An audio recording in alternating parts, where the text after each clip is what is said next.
Salut à tous, c'est Jérémy et aujourd'hui on se retrouve pour une nouvelle vidéo, plus précisément pour une nouvelle petite série. Je vous explique tout ça tout de suite, c'est parti. Alors j'espère que vous m'entendrez bien avec le vent qui souffle, mais aujourd'hui j'ai décidé de vous faire une nouvelle petite série qui s'intitulera, comme vous l'avez vu dans le titre, l'itinéraire culturel. Alors ça va constituer en quoi? C'est tout simple, je pense que vous pouvez vous en douter.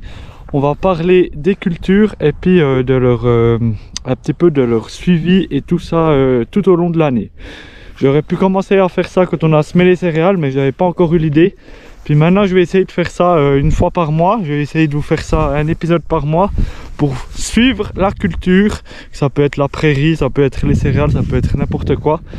Mais vous expliquer un petit peu les avancées. Puis aujourd'hui pour ce premier épisode, on va parler des céréales, puisque on est au mois de mars, on est le 10 mars, 11 mars, et puis on est un petit peu à la reprise de la végétation des céréales en l'occurrence. Et aujourd'hui, on va regarder qu'est-ce qui s'y cache, qu'est-ce qui se passe, et puis comment ça y est. Alors, première chose, c'est qu'on va aller voir dans la céréale comment ça se passe. Vous voyez que globalement, ici on est dans le champ de blé. Il est plutôt beau, hein, il est assez vert. Même si on regarde plus près, il est encore un petit peu violet. Ça, c'est sûrement dû au gel, encore, qu'il est comme ça. Mais maintenant, on commence à avoir des températures un peu plus élevées. Jusqu'il y a une semaine, il y avait encore des gelées assez importantes la nuit. Du coup, c'est pour ça ça bougeait pas beaucoup. Mais depuis maintenant 3-4 jours, ce temps se réveille gentiment. Le soleil revient, les chaleurs aussi. Et puis du coup, le blé va commencer à se réveiller. Et qui dit va se réveiller, dit on va pouvoir apporter les premières choses dessus. Je m'explique tout de suite.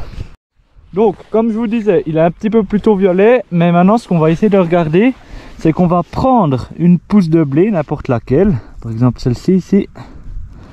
Hop là, voilà. On la déterre. On voit bien le système racinaire. J'en ai arraché une partie, mais voilà. Puis le plus important à regarder maintenant, c'est est-ce que le blé est en train de faire des jeunes pousses? Et comme on voit ça, on peut tout de suite remarquer que les deux plus grandes là, 3-4 plus grandes, elles datent de l'année passée, celles qui sont assez violettes. Et puis au centre ici, vous voyez, il y a 3 nouvelles petites pousses. Puis celle-là, elle nous indique que du coup c'est les trois qui sont de l'année ici. Puis c'est le blé, du coup, c'est là où on peut savoir qu'il est du coup il est en train de se réveiller, puis qu'il est en train de refaire des nouvelles feuilles. Typiquement là on définit des stades, et puis là il est en stade alors il est plus que 3 feuilles, 4 feuilles, il va être gentiment au début de talage bientôt. Alors pour ça, justement, puisqu'il va être bientôt au début de talage, ce qu'il va falloir faire, c'est qu'on va sûrement amener du coup de l'engrais dessus. Et puis il faut savoir que le blé, du coup, c'est une culture assez exigeante au niveau de l'azote. Et puis en bio, vous savez très bien, on est un peu plus restreint qu'en conventionnel. Et puis du coup, je vais vous expliquer un petit peu la fumure, comment ça se passe. Bon, du coup, pour la fumure, il faut savoir que jusqu'à maintenant, on a apporté 0 engrais depuis qu'on a labouré, semé. Vous vous souvenez, au mois d'octobre l'année passée, on a passé la charrue, tout ça, mais on n'a pas, il y avait les bêtes qui étaient là avant, alors ça apportait un petit peu d'azote certes, mais on n'a pas encore apporté de l'azote à l'aide de fumier lisier, tout ça. Et maintenant qu'on est au printemps, ce qu'on va faire, c'est qu'on va apporter sûrement un petit peu du purin. Moi j'avais idée, mais je pense que mon oncle il est moins d'accord avec ça, d'apporter un peu du fumier composté, mais je pense qu'on va pas le faire. Peut-être j'essaierai de le faire l'automne prochain ou bien le printemps d'après, mais ce printemps je pense pas qu'on va le faire. Du coup, ce qu'on va faire, c'est qu'on va apporter du purin, et puis on va l'apporter assez vite, parce que du coup la plante maintenant elle se réveille, puis du coup elle a besoin d'azote et de nutriments pour pouvoir pousser justement. Puis maintenant justement il faut un petit peu guetter de voir quand c'est qu'elle se réveille. Là on voit que ça se réveille. Ça, je vous ai montré avant, le premier point qui disait que ça se réveillait, c'était les nouvelles pousses. Le deuxième point qu'on peut observer, c'est est-ce qu'il y a des mauvaises herbes qui commencent à sortir. Au printemps passé, à l'automne passé, il n'y en avait pas. Mais si on se plonge un peu plus, maintenant regardez. Regardez, il y a des toutes petites pousses qui reviennent, des petites dicotylétones. Là ça doit être de l'amarante. Vous voyez que ici, il commence à repartir des mauvaises herbes. Vous voyez que l'herbe aussi elle repart, le dactyle, tout ça. Et du coup ça c'est un deuxième signe qui nous dit que la culture se réveille et tout ce qui s'ensuit, du coup les mauvaises herbes aussi.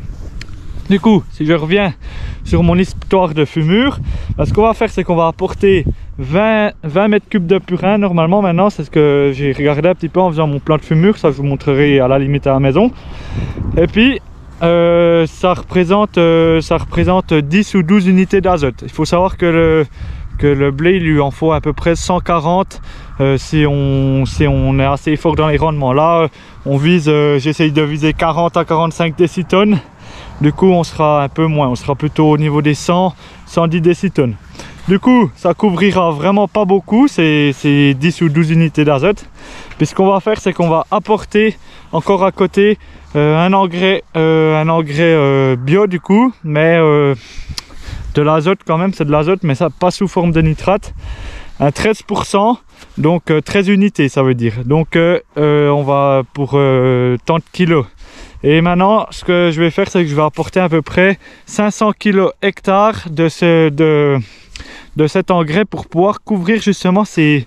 Alors j'étais un petit peu haut au 110, mais je crois que c'est 90 plutôt. Faudrait que je regarde, on va aller regarder après sur mon ordinateur. Mais je crois que c'est plutôt 90 pour réussir à tout couvrir ça.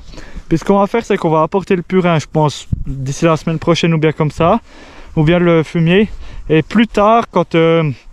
il aura besoin pour les piaisons aussi, montaison et piaison, là on va apporter l'engrais. Du coup cet engrais, je vous montrerai, ça lui fera du bien. Du coup pour le blé c'est assez important de lui amener ça assez vite. Puis ça on va commencer à faire ça, on est le 10-15 mars, je pense qu'on va commencer à amener le purin la semaine prochaine. Ouais, autour du 20 mars comme ça, puis comme ça après il aura déjà un petit peu de quoi se nourrir. Et puis après on suivra le reste. Ça c'était pour le point fumure du blé. Maintenant on va parler, puisqu'on est toujours dans le blé, on va parler encore un petit peu de désherbage. Alors comme je viens de vous montrer, vous avez vu qu'il y avait des petites mauvaises herbes qui sortaient. Alors vous voyez là, elles sont vraiment très petites encore. Mais on va gentiment aussi, d'ici je pense aussi 10 jours comme ça, si le temps le permet, là c'est assez sec. Si ça continuera comme ça, puis que les plantes sont assez petites, on va passer la hercétrie qui va permettre, comme elles sont assez petites les mauvaises herbes, d'arracher ces mauvaises herbes. Et puis ça va aussi un petit peu, vous voyez que le sol il est un petit peu fissuré comme ça, ça va un petit peu casser ces mottes en surface et puis redonner aussi de l'oxygène aux plantes et puis à la terre. Du coup ça on va le faire, j'espère, on va essayer de le faire 2 à 3 fois, on verra si on arrive, pour vraiment avoir le moins de mauvaises herbes possible. Et ça je vous montrerai aussi, je ferai des vidéos spéciales sur ce point là. Du coup ça c'était pour le désherbage. Puis on va parler encore d'un dernier truc, c'est le roulage des céréales. Alors roulage c'est quoi? Alors roulage, en fait on va prendre un rouleau pour venir tasser, je pense que ça sera après d'avoir passé la hercétrie, on verra encore, pour tout simplement rappuyer le sol. Et puis pour la plante, ça va lui donner aussi un élan pour repartir. Le fait de rappuyer le sol, ça va lui donner un élan pour repartir, puis ça va favoriser le talage. Du coup ça on va le faire aussi assez vite. Quand la plante reprend, normalement je pense d'ici 10 jours, une fois qu'on aura passé la hercétrie, soit avant soit après, mais je pense que c'est plus malin après. Du coup on va faire ça. Du coup voilà, vous avez vu un petit peu, je vous ai fait un petit peu le tour d'horizon du blé. Alors, du coup aujourd'hui, attends le 10 mars. Et puis si je prends une photo comme ça, je vous mettrai, on fera le prochain épisode dans un mois pour voir où c'est que ça en est. Vous voyez que les prairies, elles n'ont pas bougé non plus. Mais du coup voilà, c'était un petit peu pour vous expliquer au niveau du blé. J'espère que vous avez bien compris. Sinon vous n'hésitez pas à me demander en commentaire, c'est avec plaisir que j'y réponds. Puis maintenant, on va quand même aussi aller jeter un petit coup d'œil à l'autre culture de l'année, l'épeautre. Voilà, on se retrouve du coup dans le champ de l'épeautre. Alors à première vue comme ça, quand je regarde, j'ai l'impression qu'il est un peu plus en retard, entre guillemets. Il a un petit peu moins repris. On va tout de suite pouvoir le regarder après les plantes. Enfin ici, là je me trompe, là elles sont parties quand même, vous voyez les petites pousses, elles sont là. Mais sur certaines, il me semble c'est moins parti. Puis au niveau des adventices aussi, il me semble qu'il y a beaucoup moins de mauvaises herbes pour le moment. Pourtant dire, il y avait beaucoup d'orties royales, surtout de ce côté-là l'année passée. Pour le moment, elles ne sont pas encore sorties trop. J'explique à ça, une hypothèse. C'est qu'ici en bas, on est beaucoup moins exposé. La neige est restée aussi plus longtemps qu'en face de la maison. Et puis ça a peut-être eu un peu plus de temps à se réchauffer puis à partir. Même si, là, vous voyez ça, à mon avis ça sera toute l'ortie royale, vous voyez c'est tout là. Mais du coup au niveau stade on est à peu près la même chose que le blé. Et puis sinon ben voilà c'est là aussi en bel état, hein, vous voyez c'est vraiment couvert partout. Elle a bien passé l'hiver aussi. Maintenant on va voir comment elle va se réveiller d'ici les prochaines semaines. Ici l'épaule c'est un peu différent. Elle est beaucoup moins gourmande en azote, en nutriments. Donc ce qu'on va faire là c'est que je vais aussi essayer d'apporter 20 mètres cubes de purin. Je vais essayer. Puis là on va pas mettre 500 kg d'engrais ou bien 600 kg, mais on va plutôt apporter 250 kg. Ça suffira parce que vraiment l'épeautre elle a besoin de beaucoup moins de pardon d'azote et tout ça. Donc ça va aussi s'apporter, ben, comme je vous ai expliqué pour le blé, ça sera à peu près la même chose. Je vous montrerai, mais pour le moment ben, vous voyez que du coup ça se réveille gentiment. Là je vous mets aussi une photo, comme ça vous pourrez voir à peu près qu'est-ce que ça donne. Et puis ben voilà, on verra au fur et à mesure dans un mois qu'est-ce que ça donne. Maintenant je vais vite aller vous montrer, on veut vite retourner chez moi. Je vais vite vous montrer cette histoire d'unité d'azote et tout ça pour qu'on soit un petit peu plus au clair puis que vous compreniez un petit peu de quoi je parle. Ici vous vous souvenez juste que au niveau du travail du sol ça n'a pas été la même chose qu'en face de la maison. Vous vous souvenez que l'itinéraire culturel en face de la maison c'était labour, 2 passages de herse rotative et semis. Et ici comme il y avait déjà une autre culture avant, vous vous souvenez, ici il y avait l'avoine et là il y avait le blé. Vous voyez d'ailleurs qu'il y a encore des résidus de paille, c'est très bien ça. Ça va couvrir le sol, ça va un peu empêcher les mauvaises herbes de pousser. Et puis surtout en se désintégrant ça va aussi apporter un petit peu de l'azote et de la matière organique, c'est très bon pour le sol. Donc ici vous vous souvenez l'itinéraire culturel, je vous invite à aller le revoir, j'avais fait des vidéos. Là on avait passé 2 coups de herse à disque et puis un coup de herse rotative je crois. Voilà, je crois que c'était ça. Et puis on a semé, vous vous souvenez, sinon je vous invite à aller voir les vidéos, j'avais montré tout ça. Du coup on verra aussi un petit peu au niveau mauvaises herbes et tout ça, on va pouvoir comparer, ça va être assez génial. Qu'est-ce qui pousse le plus, même si on sait déjà que le labour c'est toujours plus propre qu'un travail du sol un peu moins conséquent.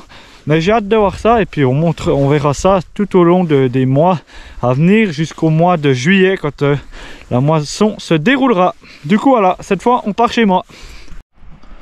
Voilà, alors en fait du coup on se retrouve ici pour regarder. En fait on a un fichier ici qu'on a regardé à l'école, tout ça. C'est qu'on entre toutes des données, que ce soit les analyses de terre, tout ce qu'il y a encore dans le sol.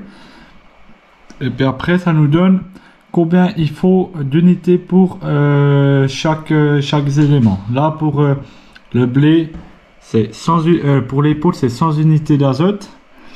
La norme de base. Et puis après, avec des calculs par rapport à ce qu'il y a dans le sol, puis tout ça, ben, on arrive à 96 ici. Après, on a encore moins 20 parce que le précédent... il était plutôt bon, enfin là je me suis trompé, mais du coup voilà ça fait ouais, bon 76. Et puis après on rentre nos données qu'on veut mettre. Là il y a le purin, il n'est pas noté parce que voilà c'est un petit peu compliqué. Et puis ça nous donne 12 unités, c'est comme je vous le disais. Et puis avec le fumier de poulet qu'on met dedans, ça en enlève aussi encore moins 5.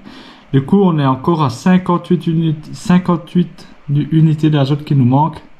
Puis là, avec 400 kg, eh ben, on arrive à presque couvrir, il reste 6,8, en sachant que l'objectif de rendement il est de 40 décitonnes. Donc je pourrais un petit peu le baisser si jamais je voudrais vraiment être à 0 ici, ou bien mettre un peu plus de purin. Du coup voilà, ça c'était pour l'épeautre. Maintenant je vous montre vite le blé. Et voilà, pour le blé du coup c'est exactement la même chose, sauf que le rendement, ouais, l'objectif de rendement là j'ai mis 40 aussi. Puis le rendement selon la norme en général c'est 60. Et puis du coup on part tout de suite plus haut avec 140 unités d'azote qu'il nous faut. Là on arrive à 120 avec les calculs. Là il y a moins 20 parce que c'était la prairie avant, donc ça on enlève 20. Et on arrive plus qu'à 100 du coup. C'est la même chose après, même 20 mètres cubes de purin, on pourrait même mettre 25 pour réussir à couvrir un peu plus. Et puis on nous manque encore 82,8 unités d'azote. Et puis ici avec 600 kg par hectare, eh ben, on arrive à 4,8 unités qui nous manquent encore. Et puis du coup j'ai pris ces 600 puis ces 400 tout simplement parce qu'il nous reste encore 400 kg d'azoplume, c'est du 13% à la grange. Puis mon oncle a commandé encore de l'engrais, je savais pas, mais il a commandé encore de l'engrais. Puis du coup on pourra en mettre encore un petit peu, voilà, mais ça va faire un petit peu les coûts, mais voilà, on verra, on espère comme ça qu'on aura des bons rendements, surtout avec ce qui se passe en moment avec la guerre en Ukraine puis tout ça, donc voilà, on verra bien. Du coup voilà. Là, voilà, bon, du coup, ce premier épisode de l'itinéraire culturel s'achève. J'espère que ça vous aura plu. Si vous avez des choses que vous n'avez pas compris ou quoi que ce soit, n'hésitez pas à les mettre en commentaire. Et puis, on se retrouvera pour l'épisode 2 dans un mois. Du coup, ça qu'on continuera de parler des céréales et des prairies et tout ça. En attendant, je vous souhaite une très bonne semaine. Je vous invite à liker la vidéo, à partager la vidéo et surtout à vous abonner, ça fait super plaisir. Et puis on se retrouve dimanche pour une prochaine vidéo. C'était Jérémy, bye bye.